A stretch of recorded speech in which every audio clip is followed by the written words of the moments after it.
Right. Well, this is Kent. I'm hijacking Toby and Heidi's feet again to talk with Robert Breedlove here at Crypto Tips. Got Robert. We're about 11 time zones difference. So we're halfway around the planet from each other. So I appreciate you coming on here. Been a big fan of your work, man. Listen to most all of your podcasts, I think. Very much as inspired and affected my way of thinking about Bitcoin in much deeper and profound ways. So I wanted to thank you for that right off the gate. And then maybe just for the Crypto Tips audience, I don't know how many of them are following along on Twitter with some of your work, but I think most of your stuff is going out or your podcasts. So maybe you can give a brief introduction and we can dive into some topics. Yeah, thanks for having me, Kent. Appreciate the kind words. Glad the work has been useful for you. I guess a little bit of background. So education-wise, a master's degree in accounting and finance. Straight out of school, I was a certified public accountant. So I worked at a consulting firm, basically doing tax strategy for high net worth individuals and partnerships. Forked out of that career path into the entrepreneurial course. I was pretty much a career CFO. I'd been a CFO for 4 different organizations before branching out on my own, starting my own company, which was Parallax Digital. Initially, Parallax I was just doing some CFO consulting work. This was in 2016, going into 17, but I was also investing on the side in crypto. I'd actually been doing it since 14, but it was in 16 and 17 when I got very heavy with it. And the 2017 bull run pretty much launched me into another stratosphere of life. The market was up 1,800% in a year. And throughout that process, people I knew, family and friends, they knew I was investing in the space. So I was just getting bombarded with questions. People wanting to know, what is this? What is that? Where do I put my money? How do I think about this asset class, et cetera, et cetera. So Parallax was basically launched a multi-strategy crypto asset fund, operated those funds for 3.5 years up until 2020. And then I think 2020 was a year of realizations for a lot of people in a lot of ways. My realization was I'm spending all of my blood, sweat, and tears trying to outperform the best performing asset in history.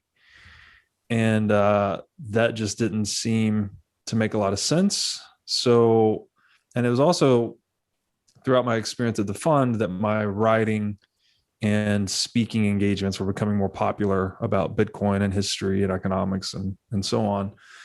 So there's actually a quote that really struck me that caused me to kind of pull a pivot in 2020. And that was, I want to say it's from H.G. Wells, who said that civilization is a race between education and catastrophe. So, and it also in combination with reading, I'd read half of Human Action a couple of years ago, but I reread it again in 2020. I read all of it that time. So I read it 1.5 times. And the conclusion of that book, this is written by Mises, the father of Austrian economics. There's a lot of brilliant insights, but I'll say one conclusion that I took away from that book was, economics is the youngest science. Maybe an analogy like Saylor used was, biologists told us, or doctors and biologists told us to bleed George Washington to death a couple of 100 years ago. That was kind of like the peak scientific knowledge in the medical biological domain, was to just bleed your patient. I would say we're kind of in that time frame economics wise. We don't, even in mainstream curriculum today, there's not even a hint of Austrian economics taught in any quote unquote mainstream curriculum. So I think there's this opportunity in the world to help open people's eyes to the fundamental truth of axiomatic first principle based economics, which we call Austrian economics, in a way that hopefully helps resolve a lot of the issues in the world.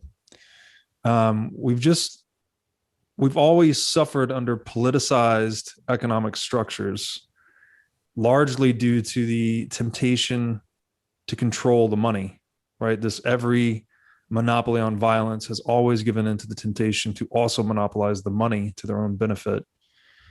And finally, in the digital age, it seems we have a tool, a monetary technology that cannot be monopolized, cannot easily be confiscated, cannot be manipulated, cannot be inflated. So it's enabling this awakening to economic principle in a way that we've just never has been possible prior. So I say all that to frame my position on education. I think education is kind of a terrible word in the US, at least. You know, you hear the word education and people think public schools or, you know, this side or the other, but it's much more than that. It is this commitment to lifelong continuous learning. And it's a commitment that I personally stick to, I adhere to. You know, I read and write every day, and I hope to help shine light on what I think is a better way to organize human civilization on a sound money standard. And yeah, so that's it. That's kind of the thrust of, so the pivot was to that, to education. Got out of the hedge fund business, focused fully on the writing, the podcasting, and the show that I launched in 2020, which, as you alluded to, first guest was Michael Saylor. The first episode was in November 2020, and it's called the What is Money Show, because we're trying to incept people to ask themselves the question, what is money? Yeah, I frequently think that is actually the most powerful thing that Bitcoin has done for the population, is by having an alternative form of money. It forces people to ask that question, what is money? And for the curious, that pretty much branches out into most everything. The further you go down the proverbial rabbit hole. So your educational work has been pretty pivotal for my thinking and deepening. In fact, you know, as I think about your work, especially with Michael Saylor, like I just discovered a couple 3-4 months ago, I think, I started tracking it, and the Michael Saylor series, specifically going back through history and defining it in terms of thermodynamics and energy, money in these terms, or, you know, just sort of mind-blowing ways to express the energy of money itself. And it actually got me to thinking, you know, do you think that there is this, you know, you alluded to a reorganization of society based on a harder money.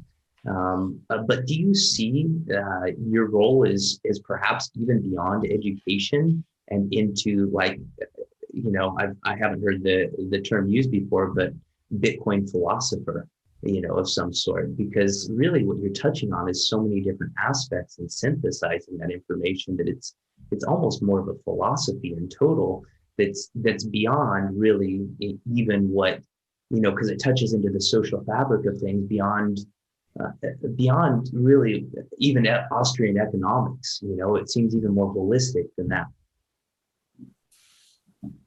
Yes, that title, I guess if you want to call it that, has been used on me, being introduced on different shows and podcasts. The one caveat I'll throw out there is I don't like it when they introduce me as the self-proclaimed Bitcoin philosopher, because I don't think I ever proclaimed to be that. But I will say my entire life, all of my friends have commented on my bend toward philosophy. You know, the commonly they'd make fun of me for not being able to have small talk or engage in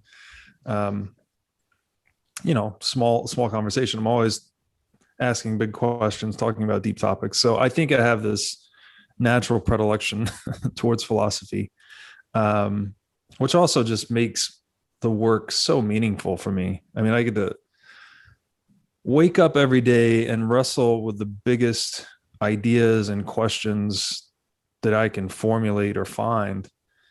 And it is so engaging, to just to live on that edge of your own understanding and to be able to think out loud in real time with other people, via social media, via the writing, via shows like this.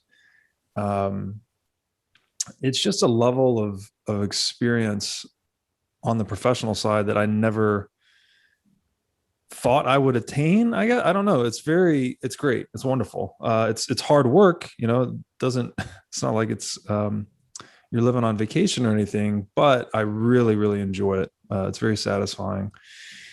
And I think that, yeah, it is deeper. It's much deeper than just education. Because we're changing, that question, what is money? I like it so much because it's so seemingly simple or innocuous. Like it seems kind of innocent, it's just like you're describing any tool to someone. They may be curious about, what's a cell phone? You could just describe the workings of a cell phone. It's like, okay, what's money? You describe the workings of this tool. But when you start to peel back the layers of money, I think the whole illusion just comes unraveled. You start to see, oh, well, gold was money, but then we augmented its salability with paper currency, but paper currency is the domain of the state that uses force to control people. And you start asking deeper and more fundamental questions about everything you think you know. And before you know it, you're heavily engaged in this process of unlearning. So it's very Trojan horse-like, it's like just kind of a simple question. But if people just honestly ask themselves the question and seek answers, I think you end up at Bitcoin at some point, right? In some capacity, at least. Yeah, it And seems very much inevitable. And as you're talking about that, I have the visualization of like Bitcoin being a peephole in this door, and you're looking out through the world through it. And after a certain amount of time, it's like you wind up actually almost being on the opposite side of the door and looking back the opposite direction. That's right. Back through the people. It just winds up like absorbing your reality in a way that you reframe the entire world. And it's that reframing that I think naturally will occur over time that leads me to believe actually that Bitcoin actually could be beyond like functioning as a source of money. It could be that thing that we're grappling with as a society right now, which is trust. Like institutional trust is fundamentally breaking down. And here's this thing that just keeps chugging out blocks every 10 minutes, no matter what happens. And it's almost like it's providing this synchronization that humanity is seeking right now. And so I can almost see it doing more than just the basic functions of money, but also because it as a group, like what I see is that Bitcoiners, those that, the longer people are focused on Bitcoin, the more they're starting to see the world in a similar way. And by seeing the world in a similar way, it creates a similar set of values. And the similar set of values allows for like a level of social fabric that's just sort of emerging on its own. And it's this factor that I find extremely fascinating about Bitcoin. And it's that you also talked about how you're excited because you get to sit and peer into like the nothingness to try to formulate your thoughts about like what this is and how it's impacting us as people and society. And it reminds me a lot. I don't know if you ever saw that movie, What the Bleep Do We Know? It was like I love that. Yeah, I've seen that. Yeah, there's a scene that has always stuck with me there in that movie that I'm sure many of the people watching this haven't ever heard or seen it. But there's the shaman that sits on the beach. I think it's in the Dominican Republic or Haiti where Christopher Columbus first lands. And he sits there for like days looking at the horizon because he thinks something's there, but he can't make out what it is. And after a few days, he realized it's these huge ships, but it was so far out of his reality that he actually couldn't even observe what these ships were on the horizon. Right. And to me, that's like the perfect metaphor for us, like grappling with this 0 to 1 invention that's Bitcoin right now. Is we're all sitting here, those of us that are on the bleeding edge, staring at the horizon, trying to figure out what this thing is. And sort of as we grapple with it, like it's coming more and more into reality, and we're anchoring that and making it so. It's a very, very odd process to be participating in. Yeah, it is odd to say the least. So far outside of the scope of most people's worldview that it's quite literally been written off by almost everyone, right? It's a joke, it's a scam, it's a toy, but it just keeps chugging along, right? It's just something that won't stop. And the price action keeps drawing in more attention. There's an old joke in Bitcoin that you come for the profits, stay for the principles kind of thing. It doesn't out of 100 people that come in for the price action, maybe 2 stay, but it's gradually accreting more and more of these super obstinate holders, these holders of last resort, as they've been called, or maximalists, whatever. And that's it, man. That's what a social institution needs to grow, is just adherence, adherence to the core principles. And there's kind of 2 possibilities I see here. It's either 1, Bitcoin is way more than money, or 2, money is just way more than we realize. And I kind of lean somewhat to number 2. Like, we think, for instance, the government issued paper in our pocket is money. That's it, full stop. Medium of exchange, store value, unit of account, the end. But there's a much deeper story beneath that, and I think if you get into specifically why gold was money and how it became money, I've come to see money more like the base layer operating system for human action. It's using that software metaphor. We could consider the other institutions that we're accustomed to dealing with, like nation state, central bank, some of these NGOs, they're actually built on top of that base layer. So these are software implementations designed to either give us an expedient to thought or resolve some trust issue, right? So like the central bank was essentially designed to custody the gold and then make ledger entries or move paper certificates around so that we could transact in gold without having to move the physical gold, right? We had a trusted intermediary to add efficiency to the economic system.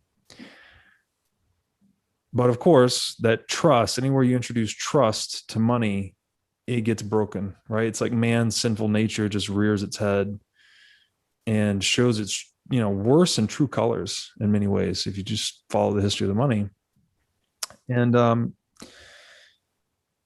so there's kind of 2 ways of looking at it. And I think the way you described it as seeing the world through a new perspective is apt as well, because money itself is a perceptual apparatus, right? We are looking at the world through money. How many, it's called, Mises calls it economic calculation. It's something that's indispensable to civilized human affairs. You need to be able to think in money and plan in money and conduct business in money and have a profit and loss denominated in money and a balance sheet denominated in money.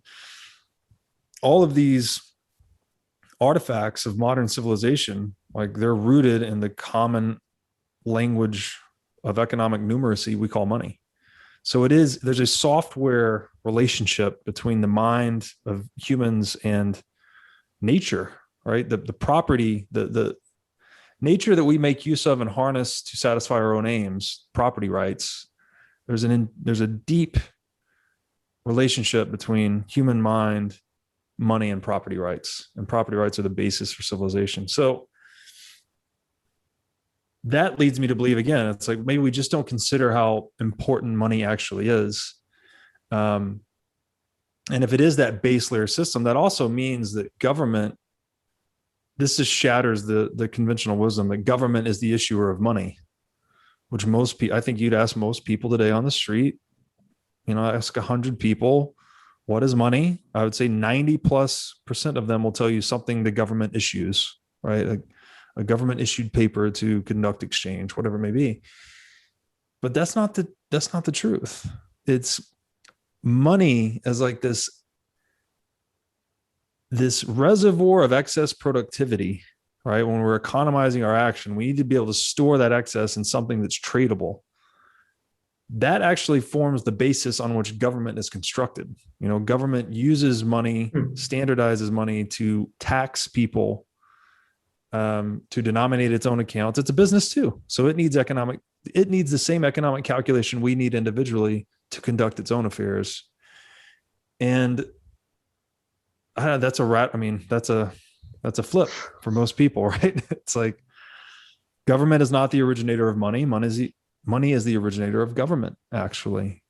An economy that has a division of labor sophisticated enough to support the specialization of violence that government represents is a moneyed economy. So money precedes the state.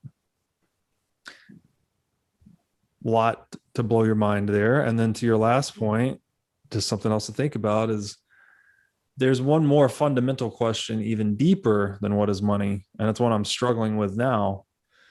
And that question is, what is value?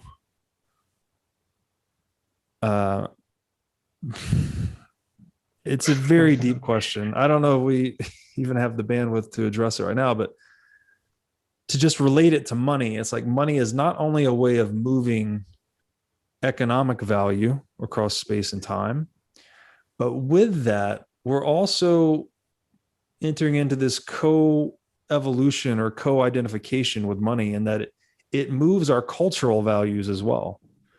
So we could say in the US, as we export dollars, we're exporting American culture in a lot of ways. And we could also say that when a money is unsound, right? Say the supply is being violated or it's not integral. When the integrity of the money supply is compromised, the integrity of civilization itself is compromised. So these patterns of human organization that we use to preserve and transmit our values, not just economic value, but our values across time, is also related to money very deeply. So, it's mind-bending. It is. It's really difficult stuff to wrap your head around. But as you're talking there, I have background in energy. So my first career was in solar energy, where I ran a sales organization for a publicly traded company.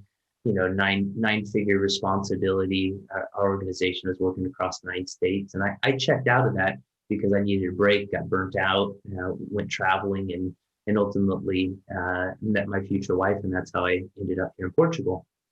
But coming back to crypto, actually, I work in the Bitcoin mining space, and part of the reason for that is this relationship between energy and money that exists. And it's something that I'm wrestling with. But as you were talking about value, I actually kept thinking in my head how you could swap out value and energy in almost everything you said. And I'm not saying that they're equivalent, because I don't think that they are. But there's a lot of similarities there. And the thing that I've been wrestling with a lot is, I think it was one of your conversations, I can't remember with who, but this idea of Bitcoin having these perfect properties of being able to transfer and store energy across both time and space. And looking at that almost as if, when we look at energy storage today, the tool that we commonly think about for energy storage is a battery. And so it's almost like Bitcoin in some way, in this perfect way to store human potential and energy, um, is perhaps like some way to denominate like the battery of human potential that we're storing up for the future, and in whatever means we're deciding to use it individually or collectively. I don't know. These are kind of random thoughts that I've been having lately. But I find it fascinating too, because, there's been some serious inventors in the world that have tried to form money based on energy.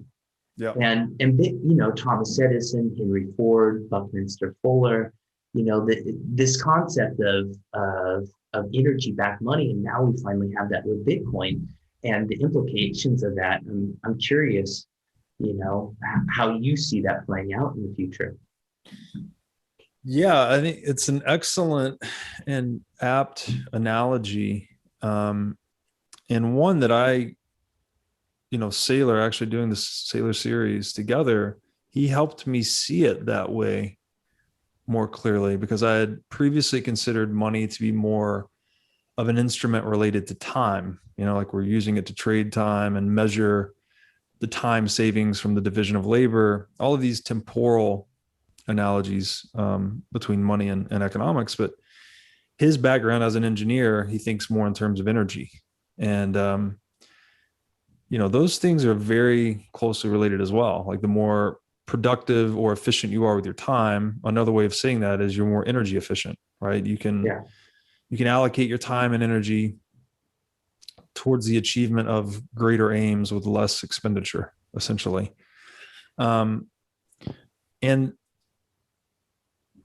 it makes sense that another way, it's been called sound money historically. I think the original term was from the sound a gold coin would make when it hit the floor, hit a surface, had a certain ring to it that let you know it was authentic. It wasn't lead plated gold or lead plated with gold or anything like that. But another way to think about it in terms of energy, I like to think about it this way, is thermodynamically sound money. So any medium through which we are propagating a message, right? We want maximum fidelity between the sender of the message and the recipient. So they're receiving the message as it was intended to be received, with the least loss in the channel, with minimized impedance and maximized signal to noise ratio, if you will. And when it comes to money, gold was all we ever had, right? You want to move value, economic value at least, across time and space. Gold as the least vulnerable to inflation, right? The asset whose supply was most difficult to compromise was mankind's best approximation of thermodynamically sound money. So you could store your labor, your time and energy in this tool, and it would hold the value of the fruits of those labor across time. And you could also move it across space, but as we know, gold was, it's heavy, it's bulky, it's physical, it's expensive to secure. It has all of these detriments when it comes to moving value across space, which was the reason we introduced currency in the first place, right? There are economies of scale to centralize the custody of gold, abstract it into paper, transact in the paper that's super lightweight or even electronic form, and just have the option to settle for gold. So that's a system that works, but it necessitates trust in the custodian. And that's the trust that always gets violated. So with Bitcoin, you can kind of consider it like an ideological synthesis of the properties of gold combined with the properties of the internet in a lot of ways, right? It's an internet protocol, it's informational, but it's incorporated the supply, it's actually gone a step further. Gold had an inflexible supply, which gave it a store of value function, the ability to move value across time. Bitcoin has perfected the inelasticity of supply. So it's the ideal money for moving value across time. And it's a real breakthrough because we figured out a way to secure that in the real world through the expenditure of energy. So there's a thermodynamic process that you have to engage in to use Bitcoin. So it's sort of like the visualization I have is this bridge between analog and digital reality. And that's what Bitcoin represents. It's brought the properties that we find valuable in gold, in physical gold, and pulled them into the digital realm. And in that way, it kind of is, money, you could say, is kind of like a battery, right? For this excess productivity or excess labor. And Bitcoin, through that lens, is the first leak-proof battery, right? Or the least leakage, you could say. There's still transaction fees, which go into the security budget of the network. I wouldn't technically call that leakage because you're only going to spend a transaction fee when you execute a transaction. The inflation that's built into Bitcoin, I don't define that. I don't equate that to fiat currency supply inflation because the difference is it's fully known, right? You're looking at the fully diluted supply of Bitcoin. If I decide to go and buy Bitcoin, I'm not saying I own 1 Bitcoin out of 18.5 million that have been mined. I'm looking at a fully diluted supply chart for Bitcoin. I own 1 out of 21 million possible Bitcoin. You cannot run that same calculus with any other money in the world. You can't even do it with gold, right? Gold is the closest approximation. You could say I own 1 gram out of the 2 Olympic-sized swimming pools that have ever been mined, but you still can't be for certain of the share you own relative to the total supply. And if you run that same calculus with fiat currency, you're completely screwed. You don't know how much is out there. You don't know how much they're going to produce. You don't know who's producing it. You don't know who profits from it. You don't know who owns the bank. You don't know anything. It's literally it's antithetical to Bitcoin. It's just totally opaque. So yeah, the thought of what can humanity do now that we have this battery to store our labor, and you could say your labor too is property again, right? Property is just how much of your time do you own or the products of your time. So now we've almost perfected property rights in a way, at least in money. Not, there's still a lot to be figured out with other forms of property, but the most important property right in the world is money, and we've now perfected that. This isn't something that underpinned the American Constitution, was this idea of perhaps even the Magna Carta. I think it goes back to the Magna Carta, actually, this concept of inviolable property. That was really the number one thing the government was to uphold. It was to use violence to ensure the inviolability of property. But of course, being a political institution, it was always corrupted, and that apparatus of violence and coercion was inevitably used to confiscate property as governments decay, whether it was coin clipping, outright confiscation, et cetera, et cetera. So now we have a way to organize ourselves around inviolable property that seemingly cannot be corrupted. So we could say Bitcoin is the first incorruptible social institution in human history. And when you stop to consider that corruption has been the precursor to the downfall of every great civilization in human history, you become radically optimistic about Bitcoin. The most hopeful people I know are Bitcoiners at this point, with all the wildness going on in human society right now. There's an aspect to Bitcoin as money that I'm very curious to see how it plays out and what your thoughts are. And that's there's a new feature that money has now, which is an element of programmability. And to me, that opens up the space for money itself to become something quite different and unique. And the analogy I use is You talk to investors that were looking at Uber as an investment, and they said, oh, the total addressable market is the size of the taxi market. So it's a zero sum Right. game. And how much of that can you guys acquire? And all the investors that said it's not worth it obviously had egg on their face when it was all said and done, because what Uber did is, by having a completely new approach to it, it grew the entire marketplace. Yeah. And so the entire marketplace for money, and having this programmable feature to it, adding a new feature to money, which I do see as a fundamentally new feature. What does that do for money itself? So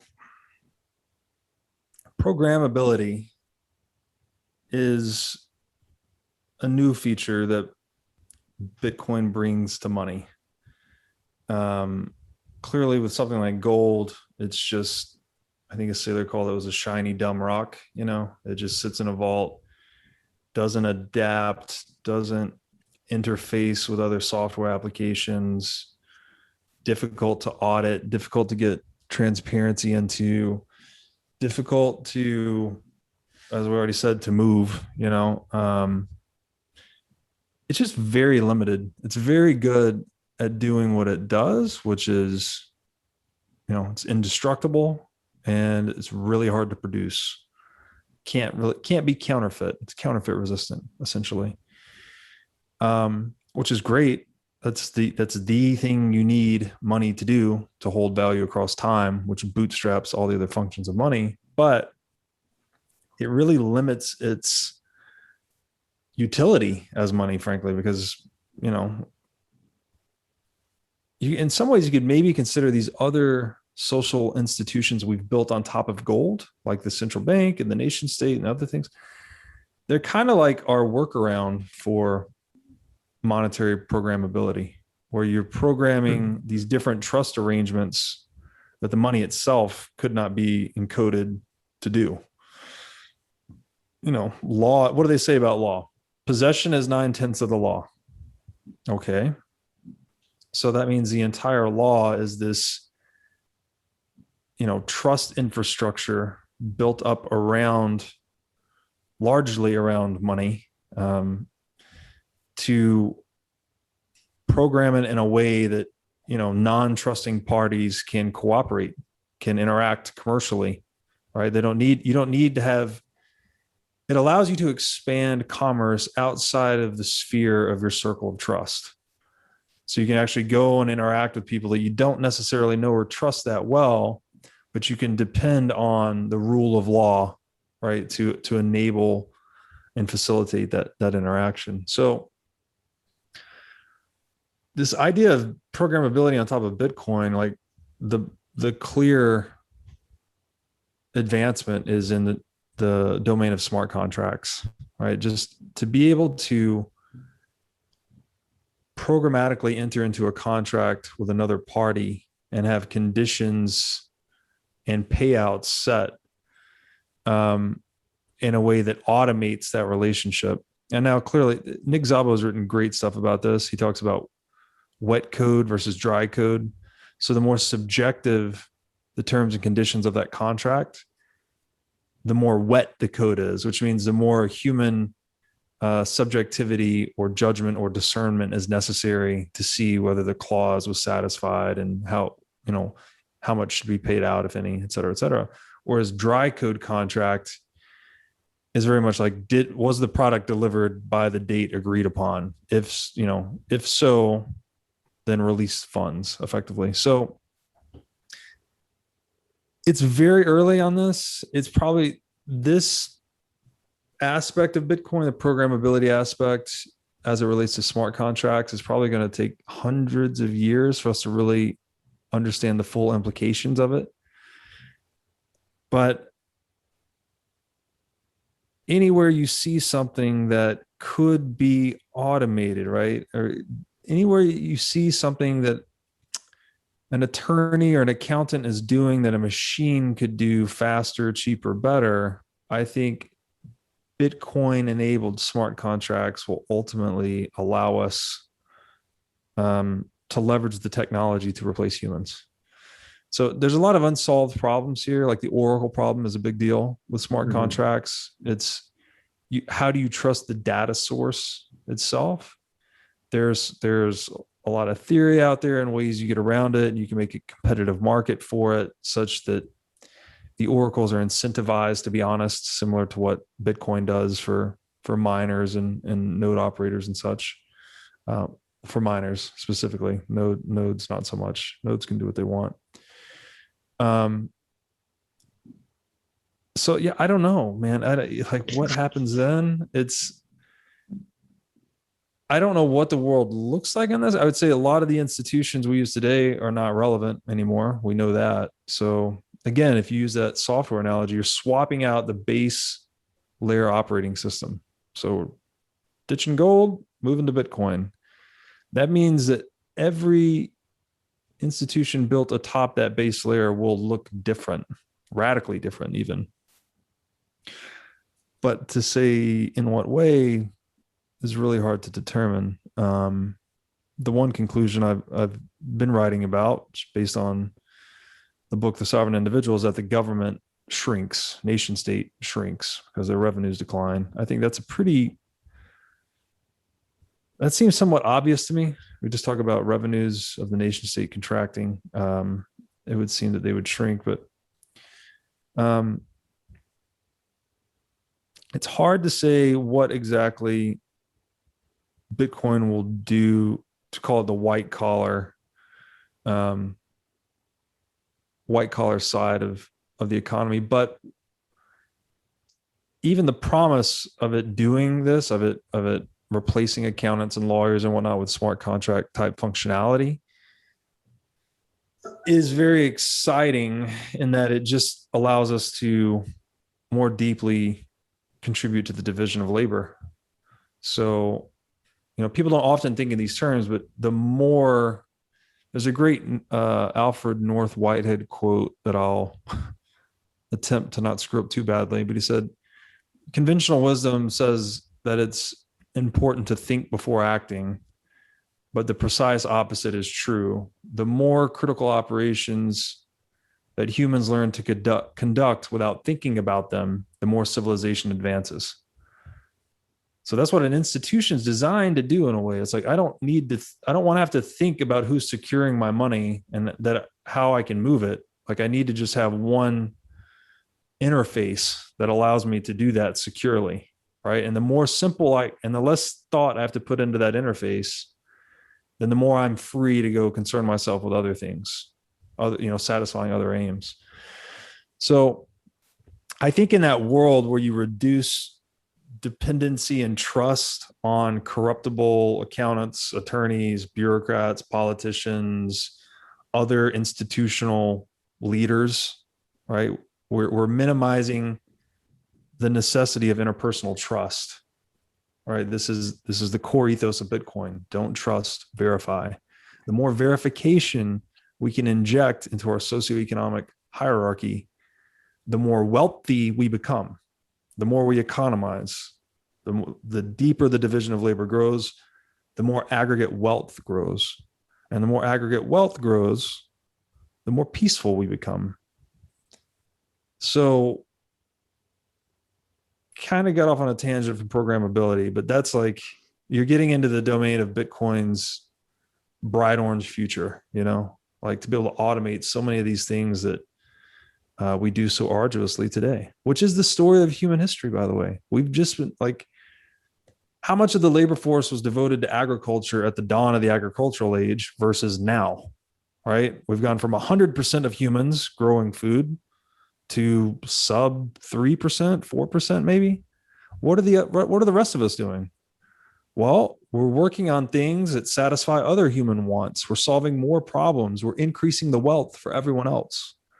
So Bitcoin promises to be another basis from which we can make another jump of similar proportions. Yeah, that's as you talk about that bright orange future, it makes me wonder, actually, as we adopt this, it's almost like there's I really like Branham Quittem. He's got this thing with the mycelium network and Bitcoin being Yeah, a bit of biomimicry, that's right. and how it's bootstrapping. And I really like that because I see that there is an aspect to this that I think if you look at Bitcoin long enough, it almost starts to represent a digital organism Bitcoin is of some nature. sort. Yeah. And looking at that, I'm projecting into the future, like, perhaps this is the last question, and given the time constraints here, but what's your perspective on the future that we're enabling as Bitcoin adoption grows? Like, what is not through the adoption process, but humanity getting to the other side of this adoption and leveraging Bitcoin? I know it's a big question, but Yeah. where are you right now in seeing once we get across that chasm? What does that look like from where you sit? Yeah, I mean, it's clearly pure, I would say almost pure speculation because we've never had anything like this, right? No, this is the question that's the deepest peering out into Yeah, space right yes, now, and I yes, get yes, yes, yes, yes. that. Um, but what we said earlier about, and I love this is why I love that book, The Sovereign Individual, because I never thought about human history evolving according to the logic of violence. I don't think I've ever even thought of the logic of violence before reading that book. Yeah, there. I mean, it is a radical concept, but it crystallizes so much if you just start to look at it through it's how do we say this? Human beings, more generally, even life. This is another way I'm thinking about life recently. Life itself is a survival strategy propagating through flesh.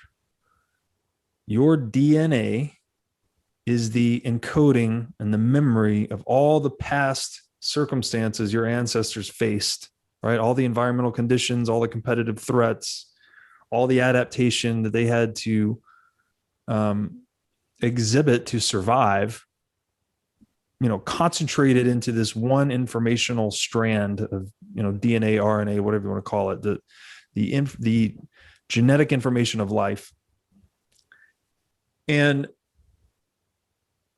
humans will do whatever is necessary, like in any other animal, to survive.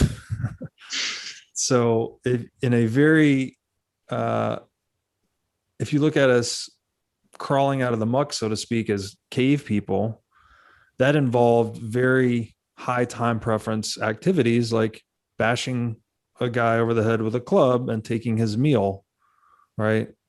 Violence, just direct theft, confiscation, not thinking about tomorrow, not thinking about future you or future anyone else, thinking about the hunger in your belly right now. How are you going to satisfy that right now? How are you going to satisfy your sexual urges right now? Right. It's just pure animalistic. But humans started to diverge from this animalistic way once we started to relate to the future. Right. We started to decide that, hey, I can't eat all of this freshly killed mammoth or whatever it may be. Maybe I can share it with some of my compadres here, and they'll reciprocate the favor in the future. So humans distinguish themselves from animals because we discovered this superior survival strategy called the division of labor, effectively, right? It became the division of labor once we understood that by each of us focusing on one small segment of the production process and trading with others, so long as our property rights are respected and we have a basis for civilization, then it's actually in all of our best interest to trade. The monkey, so to speak, we've been trying to get off our back is the violent and coercive few that, as that honeypot of wealth grows from the division of labor, you're actually increasing the incentive to go and confiscate that too, right? If I'm the state and I can control violence, I don't have to do any work to live off of your work effectively. I can just send the goons, the army that I control, to go and confiscate the fruits of your labor to feed me and mine at the expense of you and yours. That's what humans have been trying to shake off as they've developed. And again, it comes back to property, right? It's just the nature of property. We know property rights are the basis of civilization, but we have been unsuccessful in our implementation of institutions that preserve property rights. We've had, communism versus capitalism was the most recent conflict, and capitalism, at least statist US capitalism, outcompetes Soviet communism. Why? Because they have more respect and adherence to the principles of private property. So they become more wealthy than the Soviet Union. The Soviet Union model, communism model, bankrupts itself. It fails, it collapses. So the deep future for Bitcoin, I think we're all much more wealthy, right? So again, back to the logic of violence. When you can't steal property, and this could be at the micro level or at the macro level, right? Either someone breaking into a house or Hitler invading Poland and raiding their central bank of gold. If you just rerun that simulation on a Bitcoin standard, where, let's say we're on a true Bitcoin standard, multi-signature, geographically dispersed custody schemas are the norm, you can't steal Bitcoin. Right? Break into someone's house, steal all the stuff in their house, but their Bitcoin's not there. Where is their Bitcoin? Well, they custodied it properly, so it's everywhere and nowhere. You can't really get it. Same thing at the geopolitical level, right? If a central bank's running on a Bitcoin standard and it's done its custody properly, not really any way a belligerent state is going to invade them and take their Bitcoin. So all of a sudden, the carrot of violence. We talk about carrots and sticks as incentives. The stick is the disincentive, the carrot is the incentive. The incentive to violence is largely dissipated by the implementation of Bitcoin. So if we're all just survival strategies propagating through flesh, we're all just trying to, do what's best for us, the prospects of gain from violence have been dramatically reduced because of the implementation of this new money. What's left to us in terms of survival? Well, the division of labor is looking a lot better now. We could all just trade peacefully. Can't steal each other's money anyways. Might as well just trade and really engage in pure free market capitalism, see how much wealth we can really create. And then we get really, really, really rich. I mean, it sounds, to say it, and today people, it sounds like immoral almost, talk about getting rich, but it's like, no, that's the point of us being here. That's the point of us cooperating and trading. It's like, we're all trying to get more rich so we have less problems and more free time to do what we want, to pursue what we want. And I think Bitcoin just enables us to move towards a universal version of that, right? Wealth is very concentrated right now, largely for reasons related to the incentives of fiat, but I think we can have a much wider dispersal of wealth and a much higher aggregate level of wealth for everyone. And that fixes so many damn problems. There's studies, this is from Jordan Peterson. He said there's studies done at the United Nations that say there's a direct correlation between GDP per capita and proclivity to engage in ecological conservation efforts. So the richer you get, the more the environment's a luxury, right? You want to go and take care of the environment? Well, you need to feed the kids first. Maybe if you fed the kids and you've got some spare time, you go out and pick up trash or do whatever, donate to a local, green cause of whatever it may be. But it turns out when you make people really, really rich and give them a lot of free time, they start to engage in these philanthropic and luxurious activities a lot more willingly. So I think the world gets a lot cleaner. Back to property again. When property rights are properly enforced, as I think they would be on a Bitcoin standard, you've now disincentivized pollution as well. So if there's somebody right now, it would be profitable for some industrial player to take the waste from their operation and dump it into a river nobody owns, right? That means they don't have to spend money disposing of it properly. They just throw it in this river. Nobody owns the river, so nobody comes after them or does anything about it, and they just move on. If that river were owned, if that were an asset, that were private property of someone, they would seek recourse against the polluter. They would go and sue them, or they would do something to stop them from polluting in their river. When the threat of lawsuit is incorporated now into this industrial operation, they can't just throw the pollution in the river because they might get sued, right? So all of a sudden, their cost benefit, should I throw the pollution in the river? I run the risk of getting sued. Maybe I'll just spend the money to dispose of it properly, right? That cost in the threat of lawsuit gets incorporated into the cost structure of the industry. So all of a sudden it starts behaving properly. So you see, it's like this change in incentives at the base layer of human society. It's just like, don't steal. It kind of turns it into can't steal in a lot of ways. And when you can't steal, it's kind of pointless to kill. And a lot of both killing the environment or killing each other, right? You can't get a lot from it, and you actually become incentivized towards preservation. So I see that base layer operating system that Bitcoin promises to become is just emanating out these better moral principles.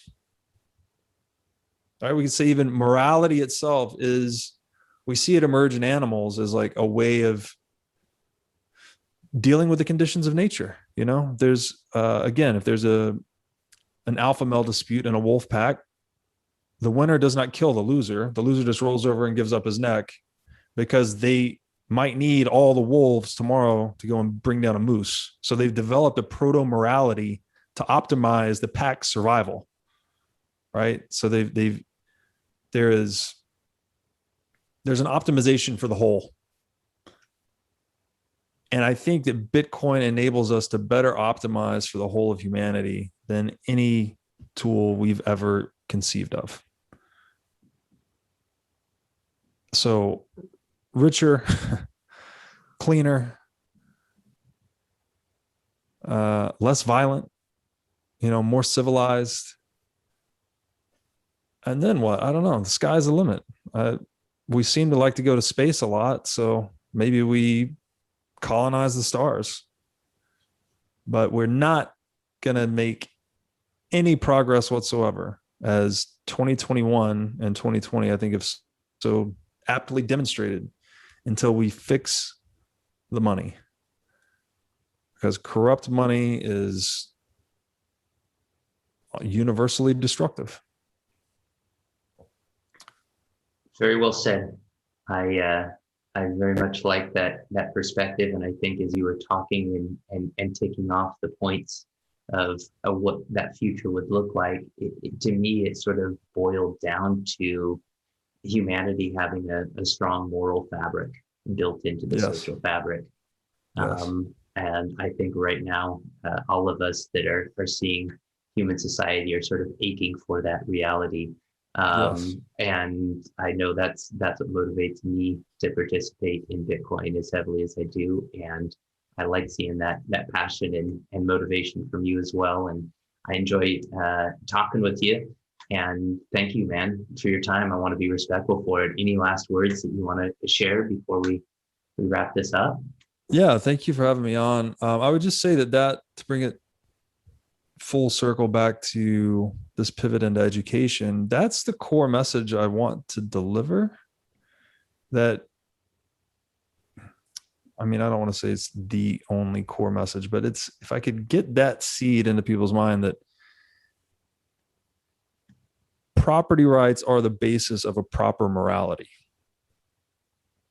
You're not going to develop a morality by chit-chatting about it or even philosophizing about it. What should we do? You should do that. You should, like, none of that works.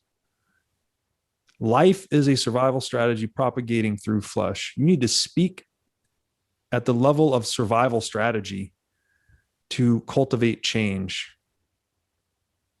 And that's what Bitcoin does, right? Bitcoin gives us a unshakable foundation on which to construct a proper social morality. And that is the breakthrough that I think almost everyone is blind to. And that's the education, that's the lesson, that's the awareness I would like to help shine light on.